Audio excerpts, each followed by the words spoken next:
নমস্কার বন্ধুরা, রিবা রান্নাঘরে আপনাদের সকলকে স্বাগত। আজকে আমার রান্নাঘরে চলে এসেছে এইরকম বড় বড় চিংড়ি মাছ। তো দেখতেই পাচ্ছেন কতটা বড়। তো এই চিংড়ি মাছগুলো কিভাবে কাটবো আপনাদের সাথে শেয়ার করব। দেখুন বন্ধুরা, চিংড়ি মাছগুলো এইভাবে আমি প্রথমেই কেঁচি দিয়ে কেটে দিচ্ছি দাঁড়াগুলো। আর এই যে কালো মতো যে অংশটা আছে এটা অবশ্যই ফেলে দিতে হবে, মাথার সামনেটা একটু বাদ দিয়ে। আর পিছনে লেজের দিক থেকে এখানে একটু কালো সুতো মতো রয়েছে, ওটাকেও আমি দেখাচ্ছি আপনাদেরকে, ওটা ফেলে দেওয়া খুবই গুরুত্বপূর্ণ। তো আমি প্রত্যেকটা মাছে এইভাবেই এই মাথার সামনে থেকে একটু এইভাবে টিপে দিলেই ব্যাস মাথা থেকে নোংরাটা বেরিয়ে যায়।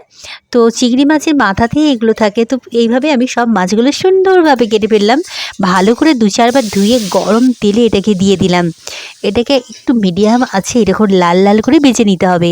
গরম ভাতে দারুণ লাগে খেতে। ভিডিওটা দেখার জন্য অসংখ্য ধন্যবাদ। নমস্কার।